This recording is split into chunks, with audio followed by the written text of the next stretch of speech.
আজকে প্রথমবার এই ডিম দিয়ে র্যাবিট বানালাম। আগে একবার ফ্লাওয়ার বানিয়েছিলাম, ওই ফেসবুক স্ক্রল করতে করতেই কোনো একটা পেজে দেখেছিলাম। আর কোনো কিছু নতুন বা প্রথমবার করলে ভালো লাগে যে সবার সাথে শেয়ার করে নিই। আর আজকে এই র্যাবিটটা বানালাম, ভাবলাম যে আজকে বিনি স্কুল থেকে এসেই এটা দেখে ভীষণ খুশি হয়ে যাবে। আর এমনিতে ও ডিম খেতে ভালোই বাসে, কিন্তু ওই যে কোনো কিছুই রোজ রোজ ভালো লাগে না। তো আজকে ভাবলাম ডিমটাকে এইভাবে দিই, আর একটা ডিম দিয়ে ফ্লাওয়ার বানাবো আর একটা দিয়ে র্যাবিট বানাবো।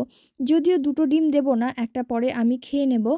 চোখগুলো করে দিয়েছি দুটো কালো জিরে দিয়ে। এটা করতে জাস্ট কয়েক সেকেন্ডই সময় লাগে, আর একবারে দেখলাম কি সুন্দর হয়েও গেল। এবার বানিয়ে নেব এই ফ্লাওয়ারটা। এটা বানাতেও জাস্ট কয়েক সেকেন্ডই সময় লাগে।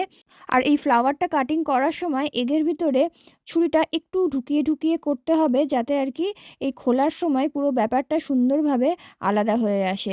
ব্যাস রেডি হয়ে গেছে একটা ফ্লাওয়ার আর একটা র্যাবিট। ফ্লাওয়ারটা রেখে দেবো, র্যাবিটটা এখন ওকে দেবো। আর সিদ্ধ ভাতটা আগেই করে রেখেছিলাম। র্যাবিটটা পেয়ে কিন্তু বিনি বেজায় খুশি।